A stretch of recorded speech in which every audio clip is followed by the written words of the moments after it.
Catus Maximus here. This time with a quick review of the Klenk tools. Originally, or initially, I thought this was the Klein tools. Turns out it's Klenk, actually hailing out of Canton, Ohio. It's American made. Their patents run out, so there's a knockoff made by TTC, which is about 25 bucks, or you can get the original American made one. It's still 50 bucks. EverHard Tools is who owns the Klenk brand, and they make a lot of HVAC stuff and rubber and tire tools. I was looking for a different word. Anyway, this thing's kind of interesting. It's just a kind of a basic ratcheting screwdriver. You just twist this to be able to change the directions. What I do like about this design is it's fully and easily rebuildable. It also is articulating. And it's a little funky here. If you really make sure this is pressed over, it's reasonably tight. It's spring loaded, so you can do normal articulation, but if you want the lock, you just press the lock pin and it stays in position. Let's say you want it 90 degrees, and then you can just do simple ratcheting. Now, it's a very simple ratchet mechanism with, I mean, it's like 8 positions here. You can see how far it moves. Pretty deep chucks. It's not compatible with 1-inch bits, but it is easily compatible with normal double-sided bits. This uses a spring that's inserted in there, as well as normal 2-inch bits like that. So at least I like that somewhat. It's known as the Selecta bit. And what we have here, this is the 16-in-1, is it just has a whole bunch of little driver bits. So how it works is you have all these positions. You either move the hole to an open position, slide out the bit that you're looking for, or it has half positions. That way nothing inadvertently falls out. And after actually noticing, if we pull out all the bits that are in this, it comes with a pretty nice selection of Torx, flathead, various Phillips.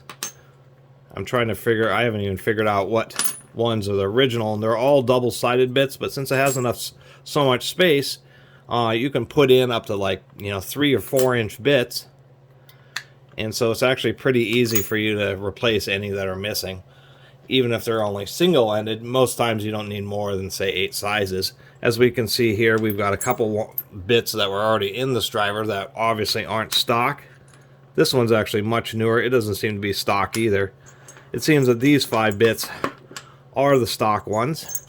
To help them catch a little bit better, we can see very small undercuts. Those wouldn't be compatible with impact drivers, but we have, number 1 Phillips, we have a number 1 and number 2 Roberts in there, a couple different sizes of hex, and in this case we have 4 different sizes of Torx. These are so rusty, I can barely, so T15, T20, T25, and T30. Probably end up keeping those in the driver. And of course, it's called a 16-in-1. You have 8 positions times 8 double-sided bits is how it becomes a 16-in-1 driver. Once again, 8 positions is more than plenty. I assume that there was going to be some kind of plastic thing here, but in photos and stuff, I'm not finding anything. It just seems that's how they have it designed, although I kind of assumed that there would be some kind of plastic ring down here. I'll end up spending a moment just to, it's a little bit wobbly even when you have it locked on a right angle, but when you have it in any one of the teeth, then it's actually pretty rigid. And I do like that. The locking idea is actually pretty good one. We can see that the stem, it goes about 1.5 inches into the body, which seems to be sufficient. It might be nice to have it go a bit deeper, but, that's really more than enough, especially since if you really need extra torque, you can just turn it at an angle, and then you have just all the torque. You can press really hard with your hand and really just about break any kind of fastener.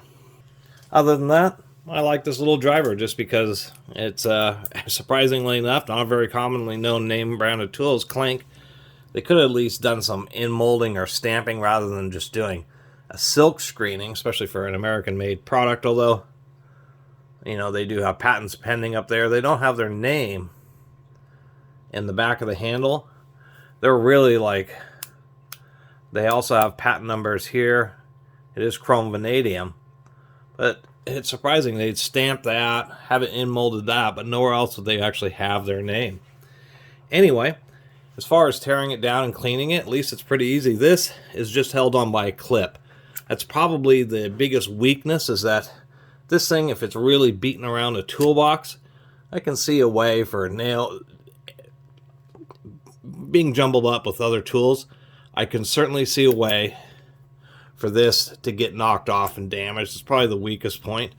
As far as the ratchet mechanism, it's just a little piece of sheet metal, a little spring that captures this little bit, and you can see that there's a slope on one side and then a flat on the other. And so when you reverse it, you're just changing which way the flat is facing. Tiny little socket screw right here, which I've already loosened up. Pop that out, and here's your anvil. And so it's just super easy to clean and service this screwdriver, surprisingly enough. Then we'll go ahead and unlock this, pull out this screw,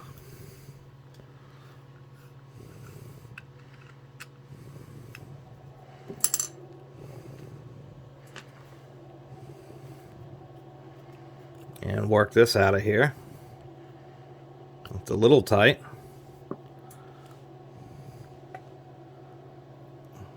This does appear to have some type of direction. You can see that, and it's pointing towards the word lock.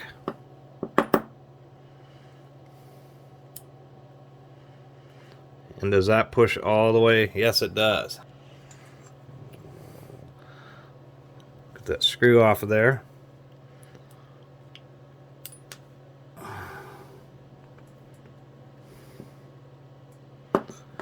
And that is indeed all the parts. How the lock mechanism is actually much more complicated than the ratchet mechanism. We have two detents here. We have a larger spring and a larger ball. Those go down the bottom of the handle, and they're just to help hold this pin. You can see that there's a little cutout, slight little ramp. You can see the little track that the ball's been wearing into, so it's easy to put this pin in the correct direction. And then as far as the locking mechanism works, there's a hole in the bottom of this. This is the little piece that's riding in here, just like so. Inside there is a tiny spring and a tiny ball detent, which is providing that ratcheting action. And the bottom of this is actually at an angle. It matches this angle here. So what ends up happening is when you have it in the unlocked position, there's enough space for it to push down against that detent and click in the various positions. And then when you lock it, what you're doing is you're just pushing this over so that it wedges this so that this can't push down anymore. And that's how the locking mechanism works. Pretty simple and elegant. Also, what prevents you from pushing this pin out when it's assembled is just simply the fact that this wedge, it ends up being captured between the bottom of this and the body of the driver, so you can only push this. We can see the little track of the ball bearing only goes so far, so it only goes up to about here, and it physically prevents you from over pushing it. And when you unlock it, it ends up catching on that little edge there, so that's how they prevent you from accidentally pushing the pin out. Reassembly isn't so bad. They have the spring and everything measured so the ball will actually sit in there a little bit. Very wise. Makes it much easier to deal with. Only other real criticism, this is just like a regular bolt that you might use on a breaker bar. So you have to have it a little bit loose, otherwise this anvil gets really stuck. It pinches the forks together. This right here appears to be die-cast aluminum or die-cast zinc. This is not steel like the rest of the driver. So really, something I'm going to do here is I'm actually going to pull the screw back out and actually just slightly tap or hammer the very edge of the threads to actually upset them. So it becomes a prevailing torque, so I can put it in and then it will stay essentially tight. The only other option is to put like a nut or something on the other side. I don't know how that would really help much, but they really should have taken that into account and upset the threads. That way it would have had a lot of friction, and that way you could thread it in and still have it have easy motion, but not have to worry about this screw falling out, because when it's a little bit loose as you use it, it's going to want to unscrew itself. So they could do a little improvement there. Other than that, I like the idea of this driver. Nice big handle, pretty deep serrations, holds a zillion bits, will hold long bits, accepts double-sided bits, and like the fact that it's indexing with a dedicated lock. Besides that, the only other suggestion is something they should have at least made this metal band go around a little bit further so it'd stay together. So it's kind of surprising that they want so much money for the Klenk branded one, where the TTC knockoff for 25 bucks, I think the TTC knockoff is really the one that I'd probably go with, just due to some of the issues like with the hinge pin potentially getting loose, and the not so robust way that the ratchet peg is held in. Kind of makes it hard to justify the $50 that the actual Klenk branded American made one is. Anyway, really appreciate everybody's been watching and subscribing, and if you haven't subscribed, please do. Till next time, Catus Maximus out.